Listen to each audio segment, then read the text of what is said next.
Kasus ini sebenarnya jauh dimulainya pada tahun 2016, yaitu pada saat Taspen ini mulai invest atau membeli sukuk yang diterbitkan oleh TPS Food. TPS Food ini Tiga Pilar Sejahtera, ini perusahaan yang awalnya perusahaan kecil hanya membuat mie kering, tapi kemudian karena ekspansinya dan kemudian berbagai macam aktivitas bisnisnya membesar lah. Tapi kemudian perusahaan pun bermasalah sebetulnya, karena tahun 2017 itu digerebek oleh kepolisian karena ketahuan mengoplos beras subsidi menjadi beras premium, itu mereknya Maknyus dan ayam 2 jago itu. Nah, karena permasalahannya kemudian mereka pun timbullah masalah keuangan gagal bayar segala macamnya, dan lebih parahnya ternyata timbul diketahui melakukan manipulasi laporan keuangannya.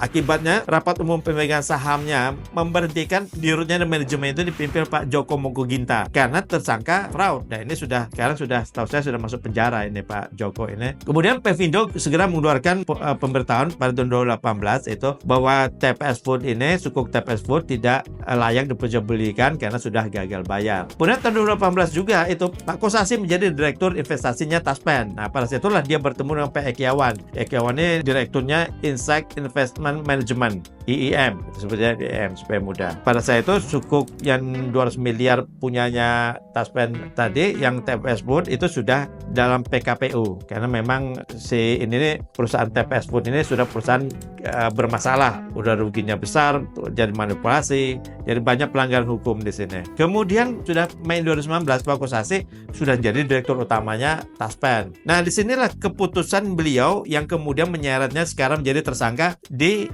KPK. Jadi sukuk TPS Food yang sudah gagal bayar tadi, dan kemudian sebenarnya ini sudah ada proposal perjanjian damai dengan TPS Food bahwa ini akan dibayar pada tahun dilunasin pada tahun 2026. Kemudian kuponnya turun dari 6% menjadi 2%. Tapi ini disepakati karena timbang hilang semuanya oleh Pak Kosasi, disetujuilah perjanjian ini, sepakatan ini. Tapi kemudian sebelum itu masih dalam proses berjalan, timbul keputusan yang menyeret Pak Kosasi tadi, kemudian tersangka KPK. Pak Kosasi menjual sukuk tadi melalui brokernya Sinarmas Sekuritas ke IIM tadi. Nah, tapi sebaliknya ada semacam perjanjian mungkin dengan Pak Ekiawan, mungkin nanti ini di pengadilan tentu akan lebih tahu. Tapi yang kita baca, sepertinya ada perjanjian dengan Pak Ekiawan, IM beli ini sukuk, kemudian Taspen akan beli reksadana yang diterbitkan oleh IM khusus untuk Taspen. Jadi disebut dengan iNext G2.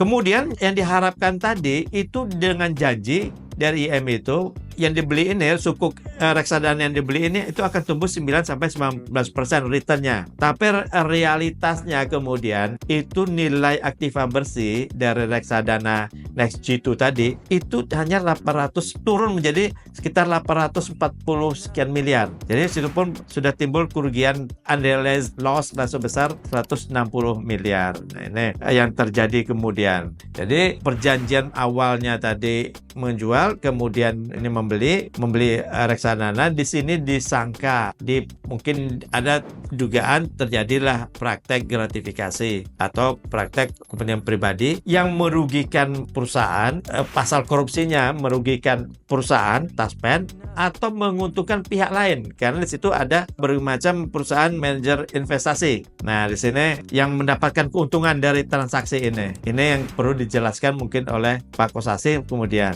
Nah, pertanyaan kita sekarang, perusahaan sebesar Taspen yang mengelola dana yang fantastis tersebut tentu harusnya memiliki manajemen risiko yang baik sehingga kasus seperti ini tidak terjadi karena ada potensial loss yang besar di sini. Yang tentu yang dikhawatirkan oleh publik bahwa ini hanya gunung es dari berbagai macam kasus yang terjadi. Jangan-jangan, itu begitu pikiran kita, jangan sudah menjadi Jiwasraya kedua, ini baru terekspos permasalahannya. Karena Taspen ini sendiri agak tertutup sebetulnya. Taspen tidak pernah menerbitkan laporan keuangan. Mereka memang ada kekhususannya. Mereka tidak mempublikasikan laporan keuangannya. Mereka hanya publikasi itu ke BPK, BPKP semacam itu atau OJK.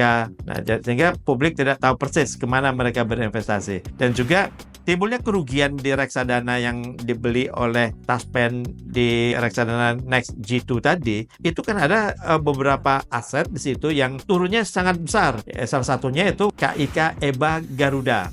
Itu juga di situ ada juga obligasinya Tifon. Tifon ini pun ternyata perusahaannya memang sudah terbelit hutang dan sekarang setahu saya itu sudah tidak beroperasi karena masalah hutang-hutangnya ini. Sehingga nilainya turun sekali. Nah, ini juga jadi perhatian bahwa bagi OJK tentunya untuk mengawasi jangan perusahaan sebesar Taspen ini membeli reksadana yang kurang jelas gitu kan. Nah, itu kan terjadi di kasus Jiwasraya. Ada permainan-permainan yang kemudian digoreng, obligasinya gorengan dibeli, kemudian timbul kerugian besar. Nah, ini pelajaran. Pak Kosasi ini sudah menjadi tersangka, sudah ditahan oleh KPK, dan kita lihat nanti seperti apakah ini memang murni benar kata Pak Kosasi ini adalah macam upayanya untuk menyelesaikan permasalahan sukuk TPS Food tadi, atau di sini ada unsur-unsur semacam gratifikasi atau kepentingan pribadi sehingga menimbulkan kerugian bagi perusahaan.